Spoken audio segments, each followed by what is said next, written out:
Welcome to Discussing Donation. I'm Meredith Jimenez. Choosing the right career path isn't always the easiest decision.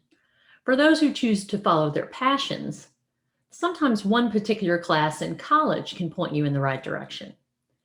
For Dr. Veronica Loy, Medical Director of Liver Transplantation for the Medical College of Wisconsin, this was what she experienced when she was in college. She shares more with the communications intern for Maddog Strong, Tatiana Alaraj. So thank you, Meredith, and thank you, Dr. Veronica Loy, for joining us today. Thanks for having me. I'm really looking forward to this conversation. Amazing. So to start off, could you give us more insight on your role as the Medical Director of Liver Transplantation? Yeah, absolutely. So every transplant center in the country has both a medical and a surgical director, really to just make sure that each transplant center is held to the highest standards and compliance and quality care for our patients. So that is my role as the medical director. Yes, and you have touched on quality care, which I think is super important, especially for people who are about to go through the organ donation. So what do you think is the key aspects that you focus on when you think of quality care? There's a variety of things that we focus on. I mean, some things are really more compliance and regulatory, but to me, quality care really means providing excellent long-term care to give people the best life and the best outcomes.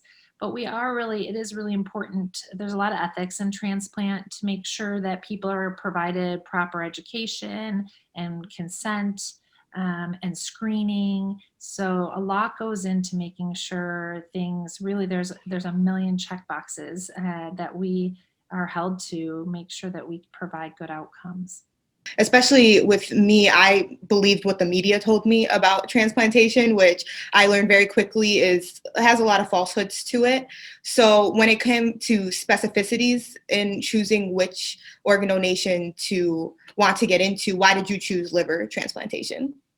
That's a great question too. Well, almost accidentally.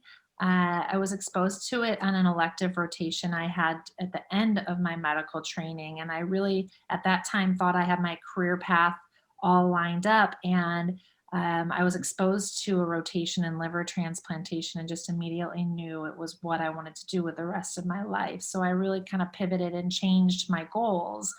And what I really loved about transplant, and specifically hepatology, which is my practice as I'm not a surgeon, is the opportunity to take care of people, meet them, and follow along with them and their families really for the rest of their life and become their lifelong physician. But it's a nice mix of primary care and real critical care, critical illness. When someone's waiting for a transplant, this is a life-saving surgery. So without it, they will not be alive much longer. And it's just such a rewarding profession to be with someone and try to get them to that gift of life, the donation. And also, sometimes a part of this is helping families when that isn't a possibility and helping patients be comfortable. And so I just found it was a nice mix of critical care and primary care. And then there's also a fair amount of procedures and a mix between inpatient and outpatient care. So really just a good balance for me. When you talk about getting to know your patients and their families, you're really viewing things from a holistic perspective. So has that changed your view on treating patients, like from when you were training to now? Yeah, I think so. My background, I went to osteopathic medical school, which in general does focus a lot on a holistic approach, mind, body, spirit, nutrition, preventative care. So I think all along I've really had that focus, and even from the beginning of my medical training. But certainly it's become more and more important as I've progressed in my career and understanding and seeing how much all of these aspects, mental health, nutrition, really play into people's well-being and their health. So definitely plays a role. It definitely does. When you think of like taking care of these patients and their family and making sure everything is okay, is there very big challenges when it comes to that? or like just hepatology as a whole, people not being very knowledgeable of the subject or such things like that? Yes, there's a lot of challenges. I think not just for patients and their family, but for the medical community as well. The two of the leading causes of liver disease and ultimately liver cirrhosis and needing a transplant. One is related to a condition called NASH, which is related to fat in the liver. And many, even doctors, are not, educating their patients and screening people to see if they've developed this, and people don't know about it. So really making sure that the primary doctors and primary care providers know about these conditions to educate their patients. And the other part we're struggling a lot with right now is young women and very heavy alcohol use, which I think there's not a lot of understanding of what is a safe level. And so just really trying to get out into the community and educate people so they understand what is the risk to them. Very true. Education is such a key aspect of donation as a whole. And you work in academic medicine. So what are the benefits of working there, especially when it's related to the transplant care? I think a lot of transplant centers are also academic centers. So most places that people go, at least for liver transplantation, will be an academic center like a university setting where there's medical students and residents and fellows. And so one of the biggest benefit to me is it allows me to practice the specialty I'm so passionate about. But I also very much enjoy the interaction with the trainees.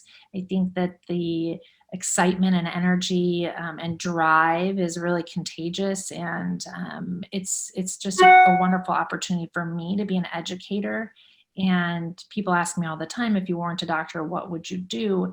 And I think I've learned about myself through this path that I think being an educator would be what I would want to do, because it's what I enjoy so much about working at an academic center is really teaching the residents and fellows about medicine. So and professionalism. So I think that's one of the benefits. Another benefit is the research and aspect of academic centers. And there are a lot of private centers that also participate in research, but being at the forefront of medicine, the cutting edge, newest, latest, greatest opportunities for treatments and devices. And that's one of the wonderful things about where I work.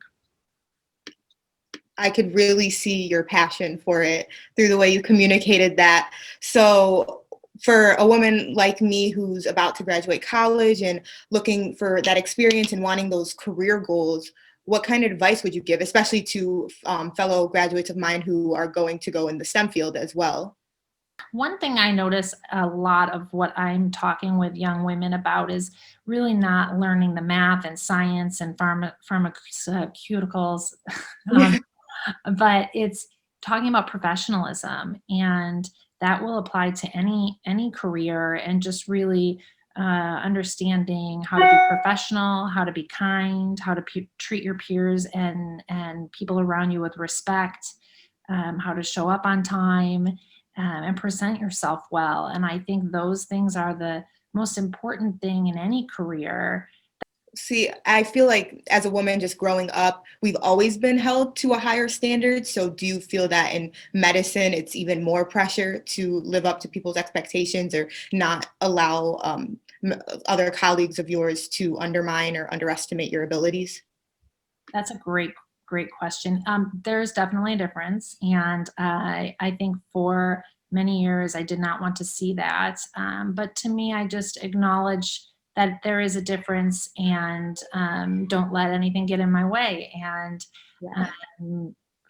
present myself my best foot forward at all times. And really, I think you will shine for who you are.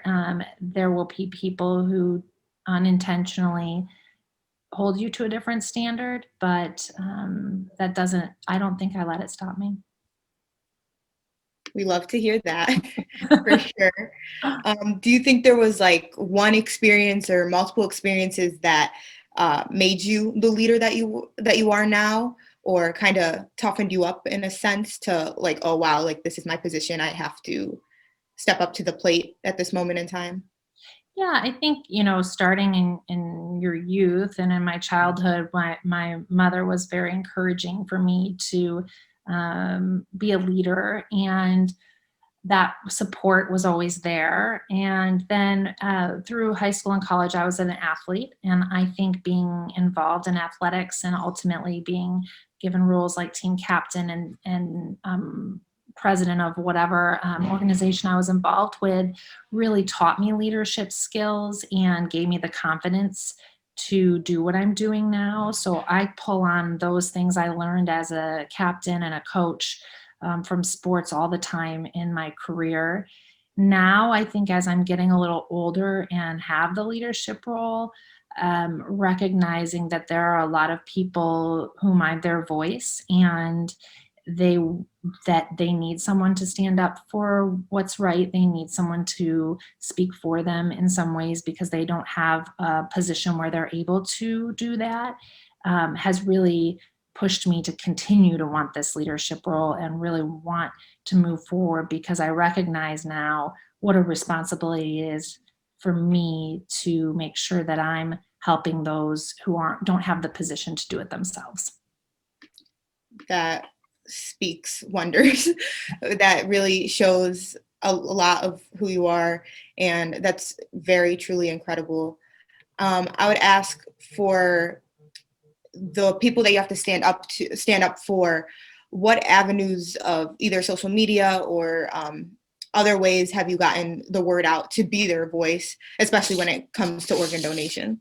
I have recently started to dabble a bit in social media, and it has been a really fun experience for me to connect with both organ donors, organ recipients, as well as other healthcare providers all across the country. And at first, I was a little intimidated by putting, myself and my opinions out into the world. And I think that you need to be very careful about how you do that, but I have found it's been a wonderful way for me to connect with people and really actually create opportunities like this. So getting to meet people and talk to people that I otherwise wouldn't have.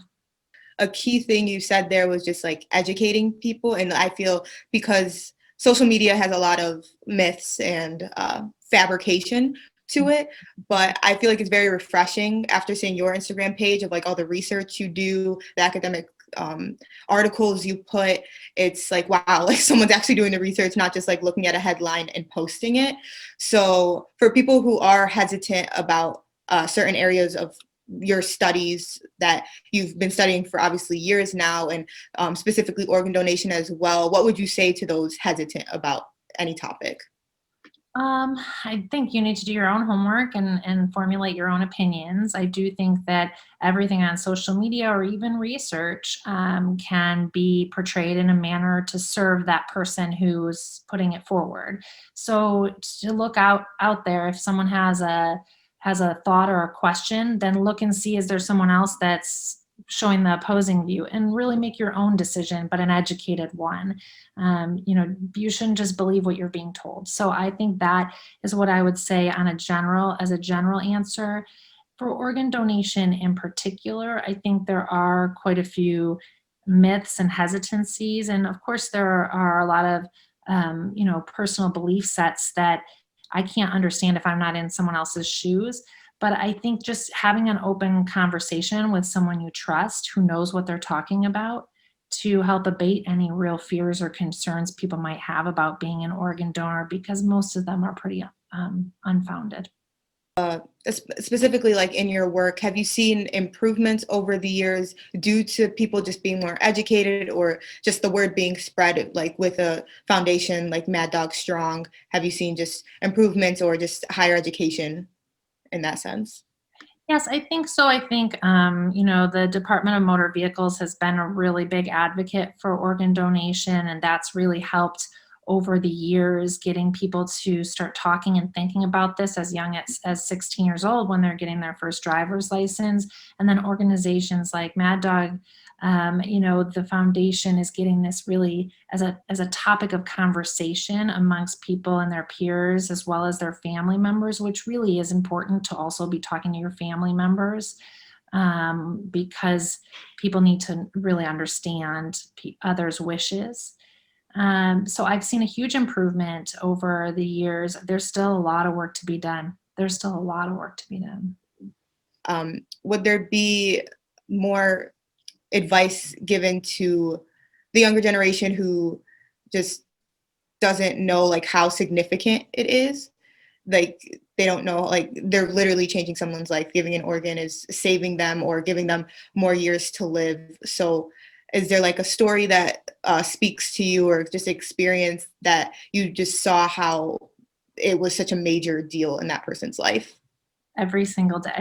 every single day. Every single patient whom I have who goes on to need a transplant would quite literally not be alive, maybe even days later, but certainly not months later. And some of these are young people who, through no fault of their own, are about to die from their organ failure. And this gift of living beyond yourself and allowing someone to quite frankly live and do whatever they're meant to do. I have patients that have gotten married, had children, had grandchildren, competed in the Olympics, and these people wouldn't have lived one more day. So it's a profound gift for the donor to give to the recipient and their family, and whatever impact that person may have in the world. I think I can't even put into words what a big deal it is. Have they gone on to be donors themselves or advocate for organ donation? I see people all the time that have accomplished things. Many do get involved, give back in some way, working through, the American Liver Foundation for education, working as a donor advocate. Some have gone on to actually become nurses and doctors in the field. And I have some patients who are donor advocates as well. So I think people do have this sense of gratitude for what somebody has done for them. And while they can never meet that person and thank them, they pay it forward by helping others. Being a donor is something, it's hard to think about, it's hard to talk about, but it's oh so important, and it really can change the entire trajectory of someone and their family's lives. And I think it's also a very special thing to be a part of a donor family and allow that process to take place, because it's not an easy process. And to know that what you're doing for someone else is just a gift I can't put into words. So to know that you are going to change something forever is really remarkable. This episode of Discussing Donation is sponsored by the New Students for Hope chapter at the University of Wisconsin-La Crosse. Learn more about Students for Hope at maddogstrong.org. It's a really hard day-to-day, what you see, what you deal with, the heartbreak. I can't imagine.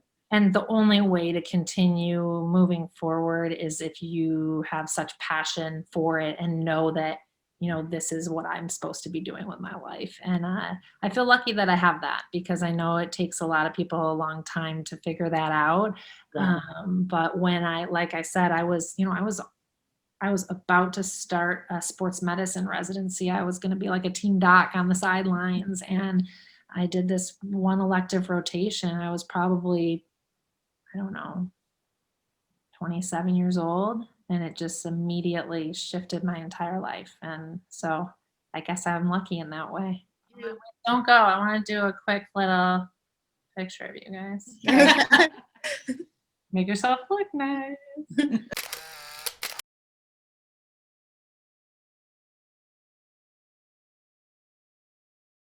Thank you so much for your time today, Dr. Loy. Thank you for joining us on Discussing Donation, and we appreciate your time and all the great insight you have to share. And back to you, Meredith.